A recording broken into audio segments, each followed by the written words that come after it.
L'équipe de France de volley s'est qualifiée pour les huitièmes de finale du championnat du monde. On en parle avec vous, Samuel Olivier. Bonjour Samuel. Bonjour à tous. Des Bonjour, Bleus Samuel. indomptables, titre l'équipe. Oui. En allusion aux Lions indomptables camerounais. C'est une bonne nouvelle, ça. C'est une très bonne nouvelle, victoire 3-0 sans difficulté dans cette phase de groupe. La France était déjà qualifiée, elle est assurée d'être première désormais avec une équipe largement remaniée. On attend impatiemment la suite, notamment les huitièmes de finale. Mais moi, je voulais surtout ce matin jouer avec vous.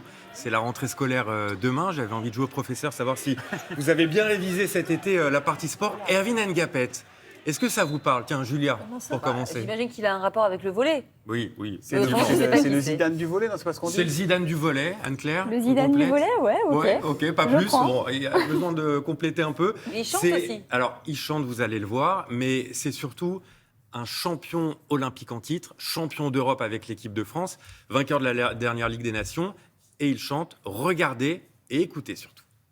Je fais plusieurs bails à la fois, un peu comme Babidi. J'étais pas là, mais je suis désolé, on n'a pas les alibis. Je suis avec le manager, on parle pas, on fait la qualité. Je suis un rappeur, mais comme je suis sportif, je peux pas faire les gamineries. Oui, parce que monsieur ne se contente pas d'être le meilleur volleyeur du monde, il est aussi un rappeur, et c'est du sérieux pour lui. Vous avez entendu les paroles? Je suis un rappeur, mais comme je suis sportif, je peux pas faire les gamineries. C'est signé Erwin Ngapet, sorti de son album en juin dernier, parce que vraiment, c'est pas un hobby pour lui.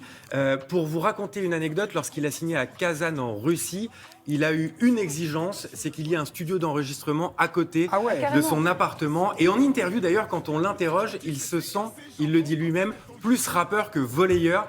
Je lui ai demandé de préciser pour Télématin quand même. C'est un jour, c'est mon manager qui a dit ça et ça m'a fait rire. Et depuis, je le répète, mais finalement, c'est assez vrai parce que je commençais le rap avant de jouer au volley, avant de commencer le volley, même si le volley, c'est une histoire de famille.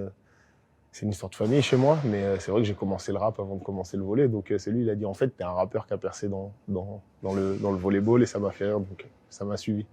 En fait, c'est une vraie double vie qu'il mène. Oui, c'est même plus que ça, c'est deux vies qui s'entremêlent. Il y a une anecdote qui résume parfaitement ça. Lorsqu'il joue, il est sur les terrains de volley, par exemple en finale des Jeux Olympiques. Vous savez, le volley, c'est un sport où on met beaucoup de musique entre les points. Et quand il marque un point ou quand il va servir, le DJ met son rap. Et je peux vous dire que lui, ça le fait monter. Il le dit pas comme ça, mais ça le fait monter dans les tours. Ses coéquipiers le disent aussi. Donc, c'est particulièrement positif. Ça n'influe pas sur ses Mais pas du tout, performances. c'est-à-dire qu'il arrive à mener les deux de front et ses résultats sportifs s'en ressentent pas C'est du ça, c'est même plutôt très positif. En revanche, pour ses partenaires, c'est pas toujours l'idéal. Alors tout le monde, évidemment, le pousse et personne ne le chambre, ce qui est plutôt surprenant. Moi, je pensais que ça allait taquiner, mais comme il prend ça très au sérieux, personne n'a envie de se moquer de lui. En revanche, un de ses partenaires, Genia Grebennikov, admet qu'il y a quelques désagréments avec ça.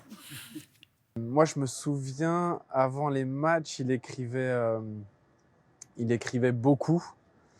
Je sais pas, peut-être pour enlever le stress, pour penser à autre chose, mais il écrivait beaucoup ses textes. Et moi, je faisais la sieste, ça me dérangeait. Parce qu'en fait, je réécoutais à chaque fois la même instru, les paroles. Et en fait, il allait sur le balcon, je me rappelle, pour écrire. Donc ça, c'était un peu la petite anecdote, quoi. Bah, non, c'est ça. Ouais. Dans le foot aussi, il y a des joueurs maîtres chanteurs, mais c'est un autre style. Oui, Oh, c'est vrai. c'est pensez vrai. à la fève, Je ne pense à rien ni à Bon, personne. avant de ramener la victoire de la musique, on attend la coupe à la maison pour ce championnat du monde. Évidemment, merci à vous Samuel.